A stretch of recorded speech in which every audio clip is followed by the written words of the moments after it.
राधे राधे। जय श्री कृष्ण सभी भगवत भक्तों को। मित्रों, भगवान का जन्म हुआ था उस समय कैसी स्थिति थी, इस पर मैं आपको कुछ बताना चाहता हूँ।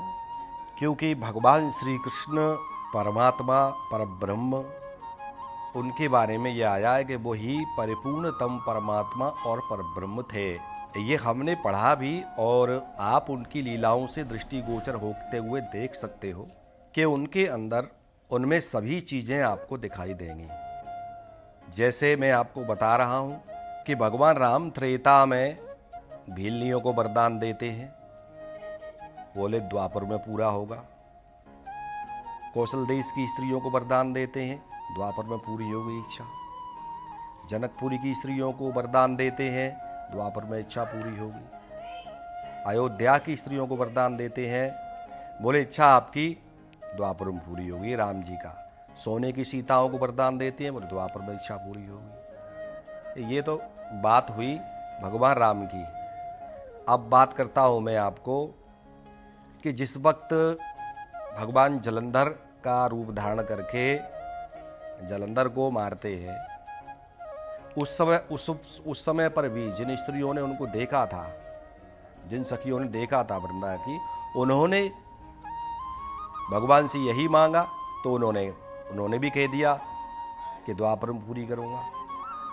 भगवान मत्स्य जब नीचे गए वेदों को लेने के लिए, तो वहां जो कन्याएं थी वो नागों की, उनको भी वरदान दे दिया। भगवान पृथु जब प्रकट हुए तो उनको देख करके जिन्होंने इच्छा की उनको भी वरदान दे दिया द्वापर का। भगवान यज्ञ नारायण जब प्रकट हुए तो स्वर्ग की जितनी अप्सराएं थीं उन्होंने भी वरदान दे दिया, बोले कि द्वापर का। भगवान धन्वंतरी जब यहां से चले गए तो जितनी भी औषधि थी उनको तप करने चली गई, उन्होंने तप किया एक कल्प तक।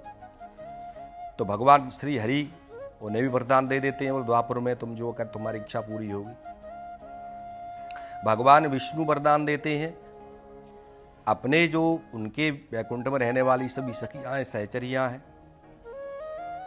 उनको वरदान दे देते हैं। भगवान विराट विष्णु, जिनके बारे में कहा गया है सहस्त्र पादाक्षरोर्वाहवे ब्राह्मणोश मुखमासीद बाहु राजन्या करता ऊरु ततसिद्वैशा, जो सहस्त्र भुजाएं उनकी, सहस्त्र मुख है उनके, सहस्त्र पैर, उनका पता ही नहीं है कितने बड़े हैं वो। जिनके रोए में एक एक ब्रह्मांड है, वो श्रुतियों को वरदान दे देते हैं। गोलोक में दर्शन कराते हैं, श्रुतियों को वरदान दे देते हैं, तुम्हें वहां पर द्वापर में तुम्हारी इच्छा पूरी करूंगा। लोकाचल पर्वत पर रहने वाली, लोकालोक पर्वत पर रहने वाली जो ब्रह्मचारिणी तपस्विनी थी, उनको वरदान दे देते हैं।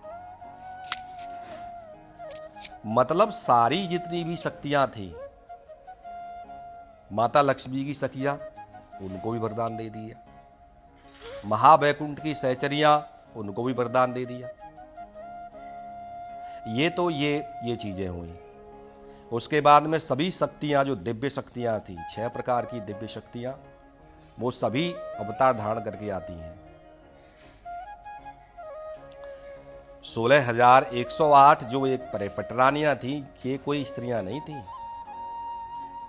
सामान्य रूप से पूरा अनंत कोटि ब्रह्मांडों में जितनी शक्तियां हैं, वो सारी शक्तियां एक साथ प्रकट हुई थी।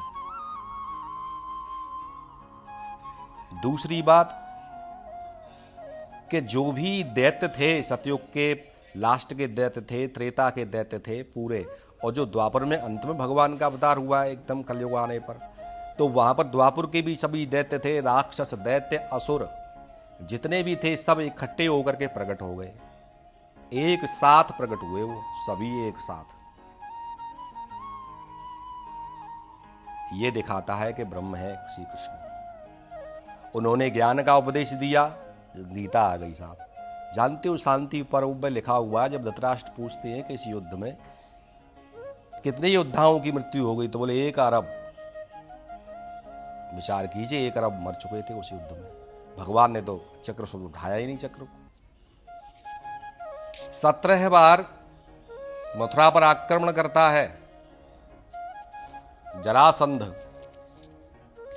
तो जरासंध की सेना कितनी थी?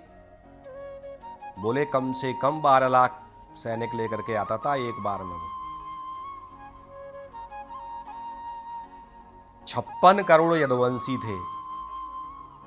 यानी कि जो ब्रह्म के लिए क्या क्या बोले, प्रेम संपूर्ण रूप से, मर्यादा संपूर्ण रूप से, ज्ञान संपूर्ण रूप से, आपको किसी भी क्षेत्र में कहीं भी कुछ भी आपको कमी नहीं मिल सकती। इसलिए संपूर्ण पर ब्रह्म थे वो। उनके बारे में जब उनका प्राकट्य हुआ तो उस वक्त काल कैसा हो गया, उस पर मैं कुछ बोलना चाहता था। सुखदेव जी ने बोला है, भागवत जी ने बहुत बोला है और कई जगह पर आया है। ये ब्रह्मवैवर्त पुराण में आया है, श्रीमद् भागवत में तो क्लियर दिया ही उन्होंने। तो मित्रों, जब माता देवकी के 8वें बच्चे का समय आया तो उस समय उनका तस्या एवाष्टमो गर्भो वायुपूर्णो बभूवः। जब 8वें महीने बच्चे का समय आया तो उस वक्त उनके गर्भ में वायु प्रवेश कर गई। तो पता लगा, पेट फूला, बोले हाँ गर्भ हो गया, मतलब बच्चा है। जिसे देख करके कंस के मन में धीरे धीरे घबराहट और चिंता होना प्रारंभ हो गया। उसने देवकी वसुदेव की सुरक्षा और ज्यादा बढ़ा दी और ज्यादा कड़ाई के साथ कर दी। फिर भी कंस को कभी अंधेरे में तो कभी सपने में उसे काले काले काला काला दिखाई देने लगा। बोले अति सुंदर पुरुष कोई काला काला दिखाई देने लगा।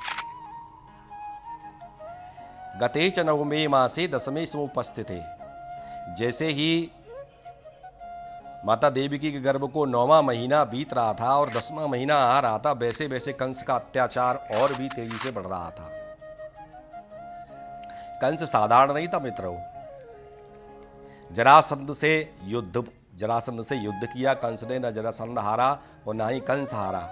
तभी जरासंध ने अपनी पुत्रियों का विवाह किया था। योद्धा था, तगड़ा योद्धा था। बाणासुर से कंस ने युद्ध किया। बाणासुर से भी न वो हारा, दोनों जीते। बाणासुर जिनको सहस्त्र बाहु थी, 1000 भुजाएं थी। पूतना 60,000 हाथियों का बल था। पूतना में पूतना और कंस युद्ध करते हैं। जब एक भी नहीं हारा तब वो बहन बनी थी उसकी। दिग्विजय किया था कंस ने। ऐसा योद्धा था कंस। तो माता देवकी को जब 9वां महीना बीत रहा था और 10वां लग रहा था, उस वक्त कंस का अत्याचार और भी बढ़ गया। तब क्रूर अत्याचारों से पीड़ित मथुरा मंडल की प्रजा अपने तारनहार को पूरे तन मन से पुकार रही थी। क्योंकि गर्गाचार्य जी ने यह भविष्यवाणी कर दी थी कि अमुक दिन अमुक तिथि में अमुक समय पर भगवान का प्राकट्य होगा, ब्रह्म का प्राकट्य होगा। जब माता देवकी को जैसे ही 10वां महीना लगा, उनका गर्भ वायु से पूरा भर गया। तब सर्वदर्शी प्रभु ने दृष्टिम ददौज गर्भे भगवान सर्वदर्शनः। सर्वदर्शी प्रभु ने अपनी शरण में आए हुए ऋषि मुनि योगी सिद्ध और भक्तों के मनोबल को बढ़ाने के लिए कंस की जेल में कैद हुई माता देवकी के गर्भ को अपनी परम कृपामयी योग दृष्टि से देखा। उसी समय माता देवकी का जो सौंदर्य था हजारों गुना अधिक बढ़ गया। हालांकि माता देवकी पहले से ही सभी नारियों में सर्वश्रेष्ठ थीं। वे अत्यंत रूपवती थीं, लेकिन जब से उनके ऊपर भगवान की दृष्टि पड़ी तब से तो वे 1000 गुना और श्रेष्ठ और सुंदर हो गईं। उनके पूरे शरीर से पीला पीला दिव्य प्रकाश फूट रहा था।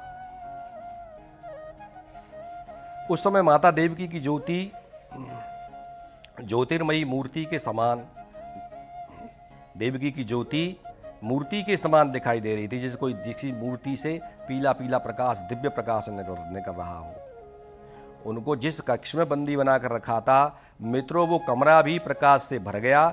जब पहरेदारों ने कंस को बताया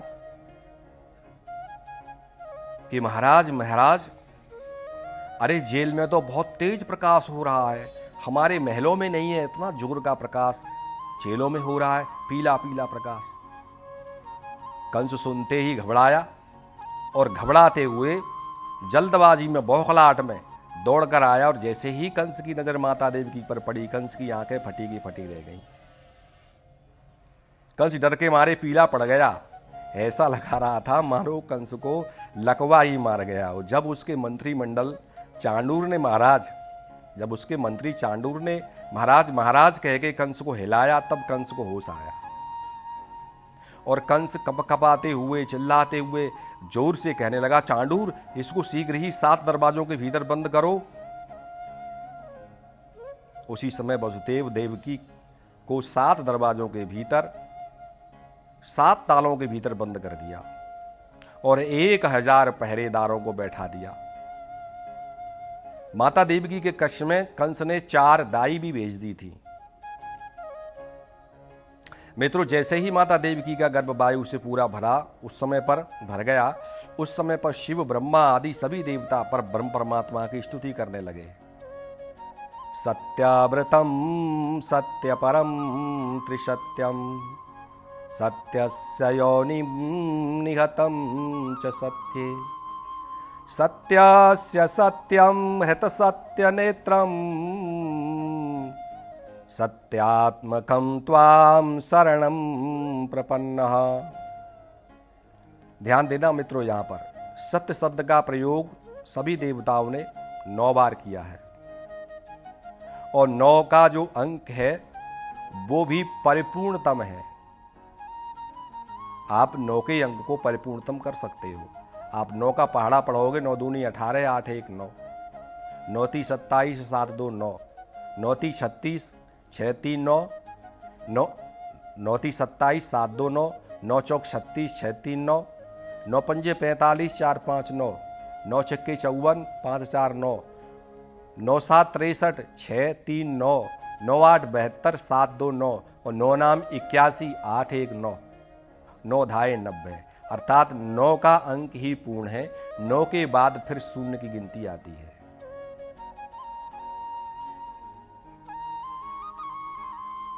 यहां शिव ब्रह्मा धर्म आदि देवताओं ने 9 बार सत्य शब्द का प्रयोग किया। वे कहते हैं, प्रभु, आपने जो प्रतिज्ञा ली थी, कब ली थी? गोलोक में। आपने जो प्रतिज्ञा ली थी कि मैं कंस को मारूंगा, इसलिए आप सत्यव्रत हो। व्रत बोलते हैं प्रतिज्ञा, यानी आपने मैं प्रतिज्ञा मतलब जो है क्या है, अवतार धारण करूंगा, भगवान ने ये कह दिया। बोले आप उस प्रतिज्ञा को पूरा करने के लिए आप आ रहे हो, इसलिए आप सत्यव्रतम हो। देवता कहते हैं, फिर हे प्रभु, आपने जो कंस को मारने की प्रतिज्ञा ली थी, आप उसे अवश्य पूरा करेंगे, और हे नाथ, आप ही परम सत्य हैं। हे प्रभु, एक सत्य ही आपकी श्रेष्ठ प्राप्ति का साधन है। मित्रों, यहां भगवान को सत्य से ही प्राप्त किया जाता है। क्यों? आदि है हमारा सत्य सनातन धर्म। सत्य से ही आप प्राप्त कर सकते हो। भगवान को अन्य किसी भी वस्तु से प्राप्त नहीं किया जा सकता। एक सत्य ही आपकी श्रेष्ठ प्राप्ति का साधन है। आप केवल सत्य से ही प्राप्त हो सकते हैं। और हे परमात्मा, आप जब जगत नहीं था, आप तब भी थे, और जब ये सारा जगत सुचारू रूप से चल रहा है, आप तब भी हैं। और हे प्रभु, जब ये जगत नहीं रहेगा, आप तब भी रहेंगे। एक आप ही हैं जो तीनों ही कालों में त्रिसत्य हैं। भूत भविष्य वर्तमान तीनों ही कालों में आप त्रिसत्य हैं। सत्यव्रतम परम सत्यम त्रिसत्यम। हे नाथ, पृथ्वी जल अग्नि वायु और आकाश में दिखाई देने वाले जो सत्य रूप पंच महाभूत हैं, हे स्वामिन, उसके कारण ही आप ही क्यों? उसके कारण भी आप ही हैं, क्योंकि आप ही उनमें अंतर्यामी होकर सूक्ष्म रूप से विराजमान हैं। और हे परब्रह्म परमात्मा, आप सत्य के भी सत्य हैं। सत्यस्य सत्य, इसलिए हे परिपूर्णतम सच्चिदानंद घन परम प्रभु, हम सब आपकी ही शरण में रहते हैं। और हे नाथ, यदि इस भौतिक संसार में परम सत्य है तो उस परम सत्य का कारण भी श्री कृष्ण है। यदि इस संसार में कहीं ऐश्वर्य है तो उस ऐश्वर्य का कारण श्री कृष्ण है। यदि भौतिक संसार में कहीं प्रतिष्ठा है तो उसका कारण श्री कृष्ण है। यदि इस भौतिक संसार में कोई शक्ति है तो उस शक्ति का कारण श्री कृष्ण है। यदि इस भौतिक संसार में कहीं शिक्षा है, ज्ञान है, तो उस ज्ञान शिक्षा का कारण श्री कृष्ण है। और यदि यह संसार अवतार, इस संसार में अवतार होते हैं तो उन अवतारों का मूल कारण श्री कृष्ण है। मित्रों, सभी देवताओं ने प्रार्थना की कि भगवान, आप अपनी प्रतिज्ञा से कभी विचलित नहीं होते, क्योंकि आपकी जो भी प्रतिज्ञाएं हैं वे उत्तम होती हैं। आप जो भी निर्णय लेते हैं सभी परिस्थितियों में वही सही होते हैं और उसे कोई भी रोक नहीं सकता। आपने जो निर्णय लिया उसे कोई भी नहीं रोक सकता, क्योंकि हे प्रभु, आप सभी ब्रह्मांडों की रचना में, उसको बनाने में, उनका पालन करने में, उनको चलाने में और उनका संहार करने में एक आप ही सूक्ष्म रूप से मौजूद रहते हो। हे प्रभु, इसलिए आप ही सर्वोच्च सत्य हैं। और हे भगवान, वास्तव में जब तक कोई पूरी तरह से सच्चा नहीं होता था तब तक वो आपकी कृपा को प्राप्त नहीं कर सकता। हे नाथ, आप ही सृष्टि के सभी अवयवों में, सृष्टि के सभी अंगों में सक्रिय चलायमान रूप से रहते हो। यही आपका वास्तविक सत्य है। और हे नाथ, इसलिए आपको अंतर्यामी आंतरिक शक्ति के रूप में जाना जाता है। हे करुणालय, एक आप ही समस्त चर अचर के लिए एक समान स्थिति से स्थित रहते हैं। और प्रभु, आपके निर्देश भी सभी के लिए हर समय हर काल में लागू रहते हैं। हे प्रभु, एकमात्र आप ही हरेक सत्य की शुरुआत है, हरेक सत्य का प्रारंभ है। मित्र, जब भगवान श्री कृष्ण का प्राकट्य होने जा रहा था उस समय पूरे ब्रह्मांड में एक घटना और घटी कि पूरा जो ब्रह्मांड था उस समय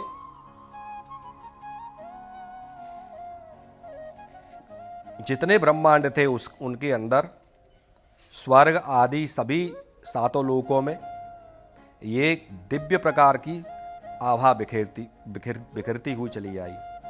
दिव्य प्रकार का समय हो गया, जिसका वर्णन परमहंस सर्वभूत हृदय श्री सुखदेव जी महाराज भी कर रहे थे। श्री सुखदेव जी महाराज कहते हैं कि हे राजन परीक्षित, जब सभी देवता भगवान की स्तुति करके चले गए तब भगवान अपने प्राकट्य के लिए नक्षत्र पसंद करने लगे। वे सोचने लगे कि कौन सा नक्षत्र अजन जन्मा है। मित्रों, अजन जन्मा का अर्थ है कि जिसने कभी जन्म नहीं लिया हो। और ऐसे कौन है? ब्रह्मा जी। जिसमें अजन जन्मा ब्रह्मा जी का जन्म हुआ है, अजन जन्मा यानी नारायण से जिसका जन्म हुआ हो, उन ब्रह्मा जी का नक्षत्र कौन सा है? तब भगवान ने देखा कि उनका रोहिणी नक्षत्र में जन्म हुआ है। मित्रों, ऐसे ही भगवान ने रोहिणी नक्षत्र को पसंद कर लिया।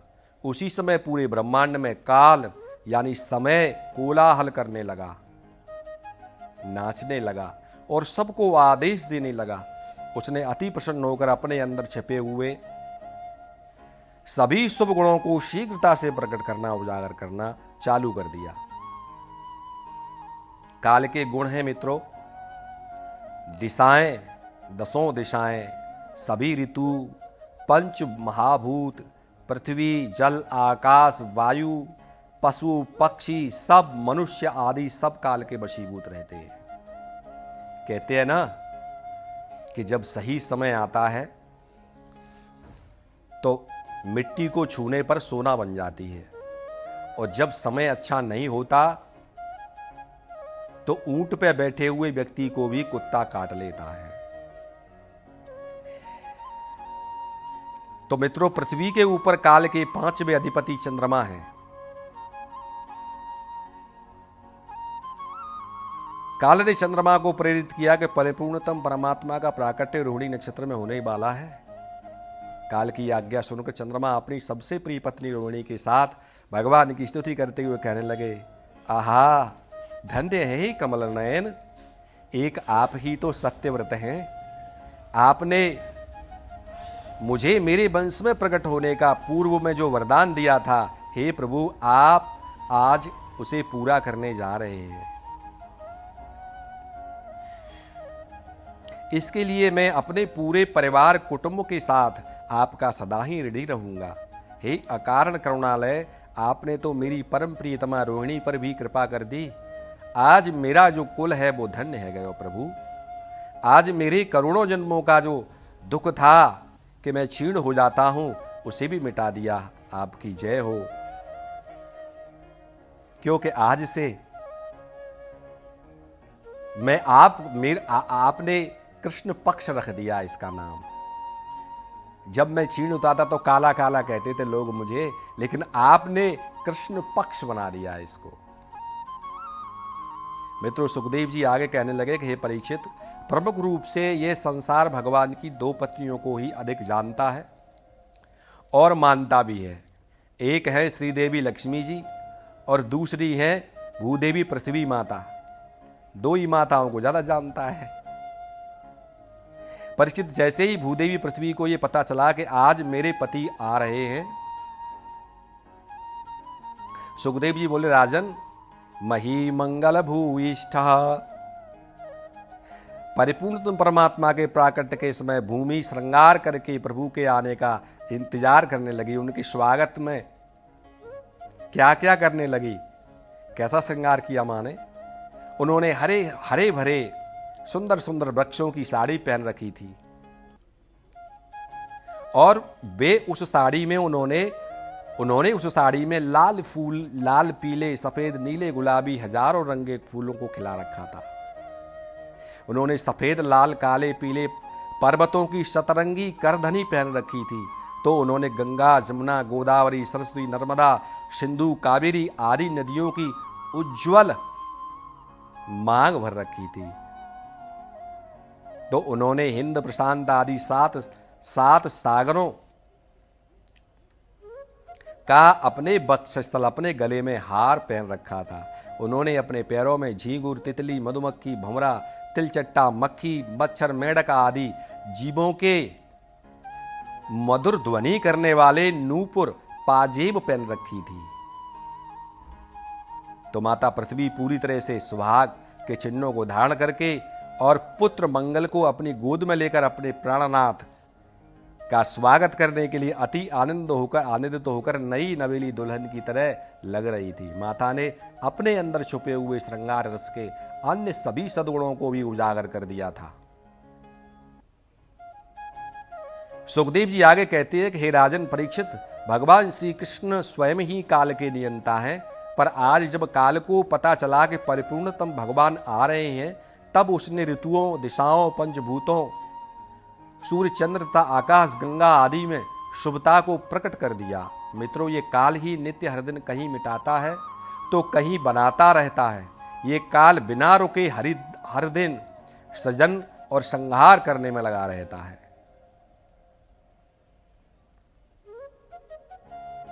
परंतु आज काल अपने अधीन सभी सद्गुणों से कहता है कि आज परिपूर्णतम प्रभु मेरे अंदर प्रकट होने जा रहे हैं, इसलिए दिशाओं मेरी आज्ञा है, दिशा प्रसेदुहु। काल की आज्ञा सुनकर दिशाएं अति ही निर्मल हो गईं। मानो भगवान के आने से उन्हें कोई परम लाभ मिलने वाला है, बहुत बड़ा फायदा मिलने वाला है। जैसे भगवान का अवतार उन्हीं के लिए हो रहा है। इस प्रकार से 10 दिशाएं मंगल कामना करती हुई कहने लगी कि हे नाथ, आपके आने से हम सभी अब वैधव्य को त्याग कर सुहागिन हो जाएंगी। आपके आने से पहले हम विधवा हैं, अब तक विधवा हैं, लेकिन जब आप आ जाएंगे तो हम सुहागन हो जाएंगी। क्योंकि हमारे जो पति हैं उनको उस दुष्ट कंस ने अपनी जेल में बंद कर रखा है।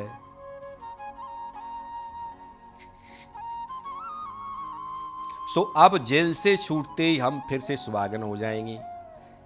मित्रों, राजा दसों दिशाओं का राजा स्वामी होता है, पति होता है। राजा थे वसुदेव और उग्रसेन, तो राजा ही दसों दिशाओं का स्वामी होता है। इसलिए वो कह रही हैं दिशाएं कि हम विधवा हैं। क्यों? बोले हमारे स्वामी तो जेल में हैं, आप आएंगे, आप उनको जेल से छुड़ा देंगे तो हम सुहागन हो जाएंगी। हे नाथ, हे कमल नयन, आपके समान दयालु इस ब्रह्मांड में अन्य कोई नहीं है। ऐसा कहकर दसों दिशाएं आनंद में भरकर भगवान के लिए अर्घ और पाद लेकर प्रतीक्षा करने लगी। सुखदेव जी फिर बोले, राजन, गगनम निर्मलोड गणोदयम, गगन यानी आकाश भगवान के जन्म समय अत्यंत निर्मल हो गया, सुंदर हो गया, उजला हो गया। ऐसा लग रहा है मानो वो नीले नीले जल से भर गया हो। और उसने रात के अंधेरे को मिटाने के लिए छोटे छोटे हीरे मोती के समान चमकने वाले तारागणों के कणों को उजागर कर दिया है, जैसे भगवान के जन्म लेते ही उनके ऊपर उनकी वर्षा कर देगा। सुखदेव जी बोले, हे परीक्षित, भगवान के जन्म के समय आकाश ऐसा लग रहा था जैसे कोई गर्भवती स्त्री अपने गर्भ के अंदर तेज को छुपा करके रखती है। आज वैसे ही हालत आकाश की हो रही है। आज आकाश में असंख्य तारे इस प्रकार से जगमगाने लगे मानो अनेक थालियों में हीरे मोतियों के फूलों को भरकर अपने स्वामी के ऊपर उनकी वर्षा करने वाला है। सुखदेव जी बोले पुण्य गंधम बहुशुचि, हे राजन, वायुदेव प्रसन्न होकर आनंद में उन्मुक्त होकर 3 प्रकार की वायु बनकर सेवा करते हुए मन में सोचते हैं कि यदि अधिक शीतल ठंडा बनूंगा तो हो सकता है प्रभु को ठंडी लग जाए, इसलिए मुझे मंद मंद धीरे धीरे सुगंधित होकर चलना है। यदि अधिक तेजी से चलूंगा तो हो सकता है वसुदेव जी जब जमुना जी पार करेंगे उस वक्त वो उसमें गिर जाए, तभी भगवान को कष्ट होगा। इसलिए नहीं, न तो मैं अधिक ठंडा होऊंगा और ना ही अधिक तेज चलूंगा, मैं धीरे धीरे मंद मंद चलूंगा। फिर भी परम शीतल रूप में सुगंधित होकर झूमते हुए सबको सुख देते हुए चलने लगे। वो वृक्षों के आखिरी सिरों से तो स्त्रियों के आंचलों से तो महलों की पताकाओं से मंदिरों की ध्वजाओं से खेलने लगे। यानी जब वायु चल रही थी तो जो पेड़ का ऊपर का सबसे ऊपरी भाग होता है वो हिल रहा था, वो पत्ते हिल रहे थे। तो मंदिरों पर जो ध्वजाएं लगी रहती हैं, झंडे लगे रहते हैं, वो हिल रहे थे। तो स्त्रियों के जो आंचल है वो भी हिल रहे थे।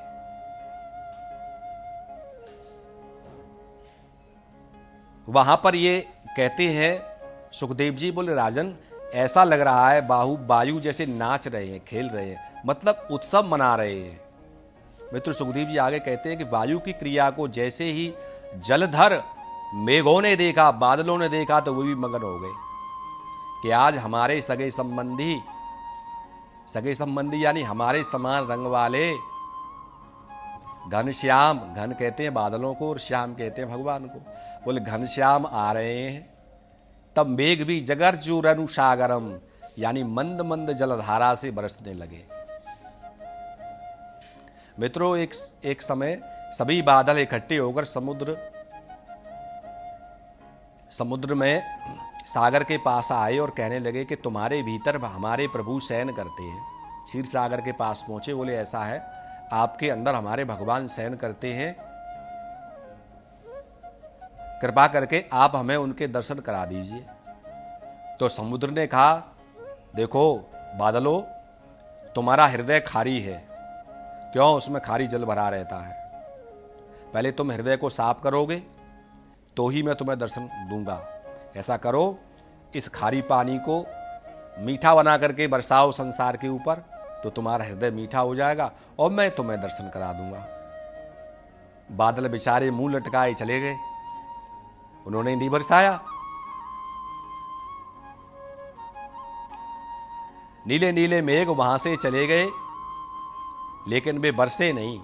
इस तरह से बहुत समय बीत गया, लेकिन समुद्र ने भगवान के दर्शन नहीं कराए।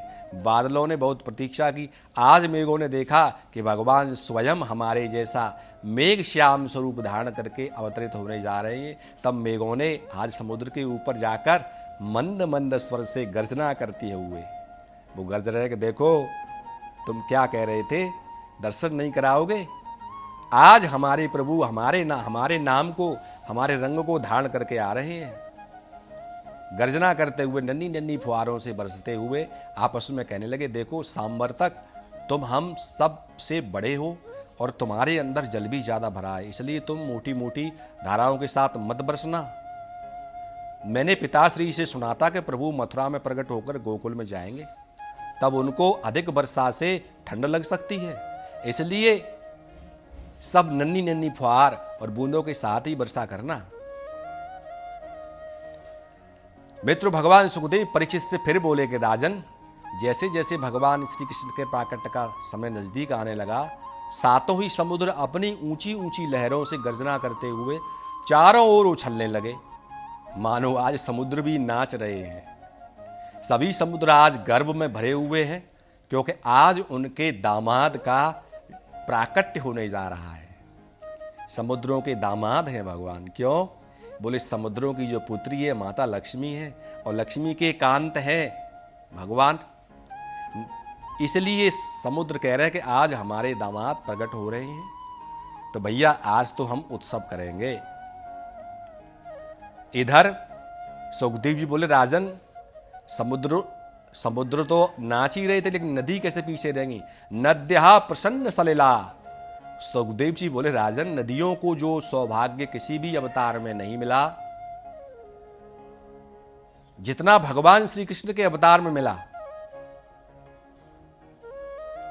जब अपने पिता को गर्भ से उछलते हुए नदियों ने देखा तो नदियां कहने लगी, अरे यमुने, सभी नदियां यमुना महारानी से कहते हैं, अरे यमुने, ऐसा अवतार आगे और कोई भी नहीं होगा, और ना ही अब तक ऐसा कोई अवतार हुआ है जिसमें किसी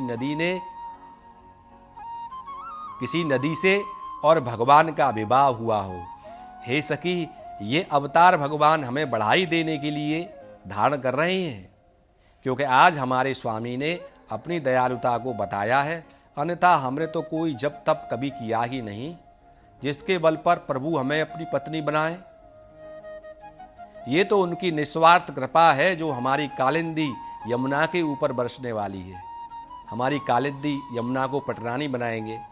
ये तो हमारे पूर्वजों की तपस्या का फल है कि भगवान एक नदी से विवाह करेंगे, अन्यथा कौन करता है। और ये उनकी भक्त वत्सलता है जो ब्रजेश्वरी हमारी यमुना को बना दिया, और पटरानी भी बनाएंगे। उन सभी नदियों ने अपने जल को स्वच्छ और निर्मल करके ऊंची ऊंची लहरों के साथ साथ उछलती कूदती हुई ऐसी लग रही है मानो अपनी भुजाओं को उठा उठाकर नाचती हुई बड़े वेग से, तेजी से श्री कृष्ण जन्म का संवाद समाचार सुनाने के लिए दौड़ रही हूं। हृदय जलरुहस्त्रिय।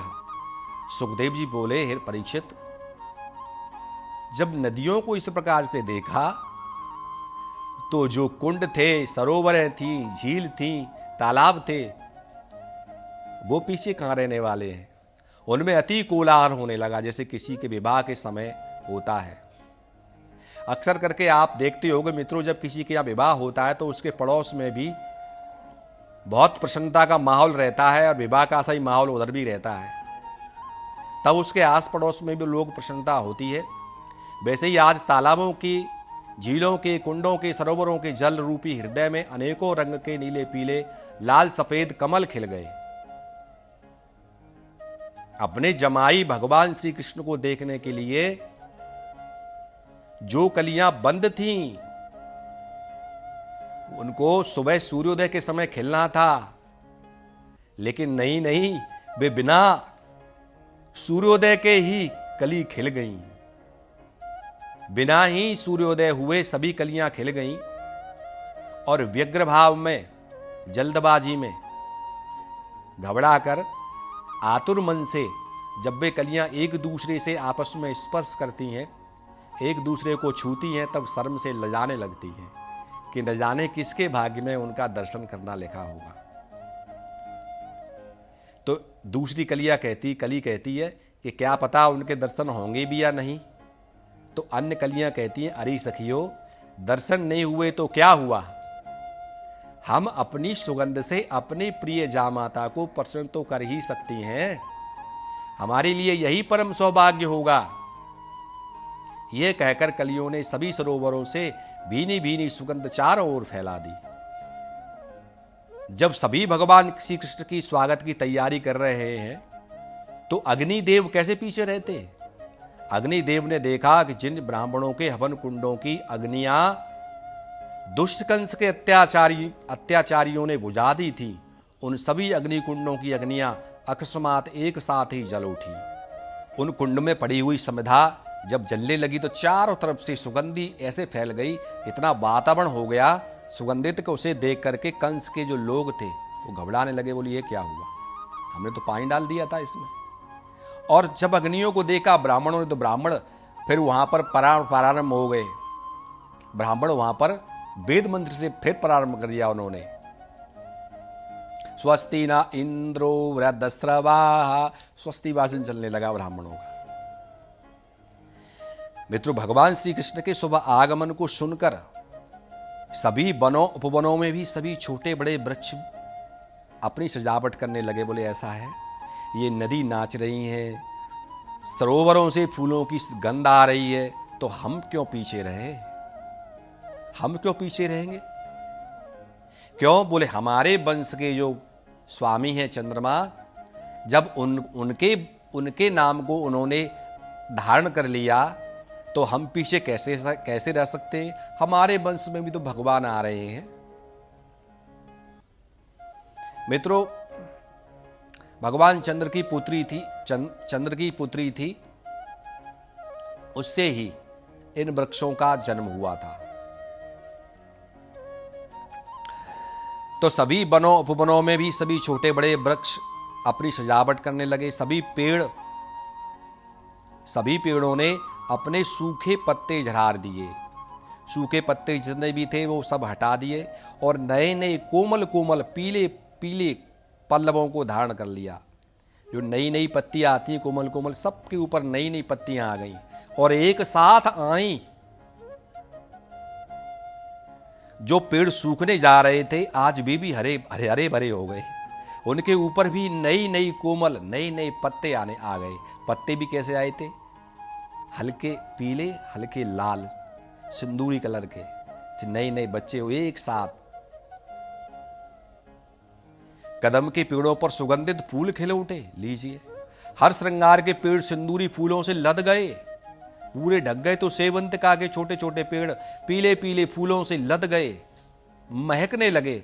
तो आम के पेड़ अचानक मोर से भर गए, फूल से भर गए, उन पे भौरे इस प्रकार से नृत्य कर रहे। अजीब अजीब ऋतु प्रकट हो गई। तो गुड़हल के पेड़ लाल फूलों से ढक गए। खिंडी, गिलमोर, नीम, पीपल, बरगद, पाखर, नींबू, अनार, सहसूत, जामुन, खदिर, शीशम, कनेर, पीलू, हीस आदि के लाखों पेड़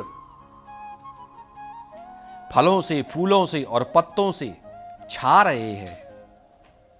तो गुंजा, रातरानी, चमेली, मालती, चंपा, मोगरा, सैमर आदि की लताएं जो सुगंधित फूलों को इस प्रकार से अपने से ऊपर करके बैठी हैं, दिखाई नहीं दे रहा है कि किसकी बेल है, केवल फूल ही फूल दिखाई दे रहे हैं। सुगंधी इतनी तीव्र सुगंध उठ रही है कि भंवरे उन फूलों पर बैठ नहीं रहे। पहले वो सोच रहे हैं कि यार कहां जाएं हम, किस बेल पर बैठे, कौन सी सुगंध को लें। सभी भंवरे आपस में गुनगुनाहट करते हुए बात कर रहे हैं दूर खड़े होकर के कि किस पर बैठे। इस प्रकार के वातावरण को बना दिया। मित्रों, सुखदेव जी ने कहा कि दुजाली कुल संवाद स्तव का बनराजय। हे परीक्षित, ब्रह्म परमात्मा श्री कृष्ण के शुभ आगमन के महा आनंद उत्सव के समय पक्षियों में जो चहचहाट, हर्षोल्लास और आनंद हुआ था वो कोई साधारण नहीं था। क्योंकि वे पक्षी कोई साधारण पक्षी नहीं थे, मात्र पक्षी ही नहीं थे वे। बोल राजन, उनमें से कुछ तो कई युगों से भगवान की लीला के समाधिस्थ ऋषि थे। तो कुछ वे हैं जिन्होंने ब्रज में पशु पक्षी लता रज आदि के रूप में जन्म लेने के लिए भगवान से वरदान मांगा था। तो कुछ वे हैं जिन्होंने त्रेता में भगवान का प्रेम पाने के लिए तपस्या की थी।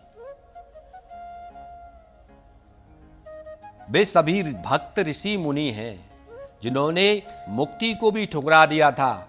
इन सभी पक्षियों में जो मोर हैं वे मोर योगियों के शिरोमणि हैं। मोरों को भगवान ने वरदान दिया था कि मेरा प्राकट्य होगा द्वापर में, वृंदावन में, तब मैं तुम्हारे नाम को धारण करूंगा। इसलिए आनंद में मग्न है कि आज से हमारा नाम हमारे प्रभु के साथ जुड़ जाएगा, मोर मुकुट वाला। और भौरे तो भगवान के अनन्य रसिक और प्रेमी हैं। ये अपने मधुप नाम को सार्थक करने के लिए भगवान के पवित्र नामों का गायन करने में लगे हुए हैं, क्योंकि भगवान का एक नाम मधुकर भी है। वो आपस में कहते हैं, बोले मित्र, आज तक तो हमारी कोई बूझ ही नहीं थी, कोई हमको पूछता ही नहीं था, खाली नाम ही नाम लेता था, और वो भी अच्छी स्थिति में नाम ले लेता था, अच्छे विचारों से। लेकिन आज से भगवान ने हमारे नाम को धारण कर लिया, इसलिए दिव्यता, भंवरों में इतनी दिव्यता हो गई कि सभी के सभी उनके मुखों पर पीला पीला पराग दिखाई दे रहा है, और उस पराग के साथ सबको मैसेज दे रहे हैं, सबको समाचार दे रहे हैं कि देखो हमारे स्वामी आ रहे हैं। तो आज कोयलें मानो पागल हो गई हैं, पगला गई हैं, क्योंकि वे कभी यहाँ कभी वहाँ भगवान के आगमन की सूचना देती हुई घूम रही हैं, कुहू कू। समझ में नहीं आ रहा उनको कि कहाँ बैठे, किसे कहें। तो सुखदेव जी बोले, जायमाने जने तस्मिन नेदुर्दुंदुभयो दिवि। हे राजन, जब अजन्मा प्रभु के जन्म का समय आया, तब स्वर्ग में देवताओं की दुंदुभियां अपने आप ही बज उठी। देवों ने उन्हें बजाया नहीं था, क्योंकि नेदुर्दुंदुभयो दिवि में नेदुहु क्रिया का कर्ता दुंदुभि पद है, जिसका अर्थ है कि दुंदुभि स्वयं बज उठी, उन्हें किसी ने बजाया नहीं था। दुंदुभि बजते ही एक साथ हु हा हा तुम्बुरु आदि किन्नर और गंधर्व एक साथ गान करने लगे। अब परीक्षित विचार करो, कहां तो कुरूप किन्नर और कहां सुंदर गंधर्व, दोनों का मेल नहीं है। फिर भी भगवान के प्राकट्य के आनंद में इतने मग्न हो गए कि उन्हें होश ही नहीं है अपने शरीरों का, और एक साथ दोनों मिलकर के गा रहे हैं, नाच रहे हैं। अब देखो, कहां सिद्ध और पुरुषगण, सिद्ध और पुरुषों का क्या मेल है, परंतु कहां सिद्ध पुरुषगण और कहां वे चारण जो पैसे लेकर के गाते हैं। मित्रों, जो पैसे लेकर के गाते हैं उनको चारण कहते हैं। तो आज कहां सिद्ध पुरुषगण और कहां चारण, वे दोनों एक साथ गा रहे हैं। क्यों? बोले भगवान के स्वागत के आनंद में इतने खो गए कि उन्हें पता ही नहीं है। यही हाल कहां विद्याधारी और कहां अप्सराएं, दोनों ही विपरीत हैं। लेकिन आज भगवान के शुभागमन के आनंद में इतने मग्न होकर के एक साथ नाच रहे हैं कि उन्हें पता ही नहीं है कि कौन अप्सराएं और कौन विद्याधारी है। तो उधर मुनिगण और देवता दोनों ही भगवान के स्वागत के आनंद में भरकर अपने अपने सुंदर मन के भावों की वर्षा कर रहे हैं। देवता और मुनि एक साथ। कहने को दो, दक्षिणायन के शरद ऋतु के पहले महीने के कृष्ण पक्ष में मध्य की जया तिथि के बुधवार में रोहिणी नक्षत्र के दूसरे चरण में मध्यरात्रि में वृष लगन के अमृत चौगड़िया में मंगल की होरा के विधात्र मुहूर्त में भगवान का प्राकट्य हुआ था। लेकिन कालः परम शोभना, काल तो परम शोभा को प्राप्त हो गया था ना, उसे कौन रोक सकता है।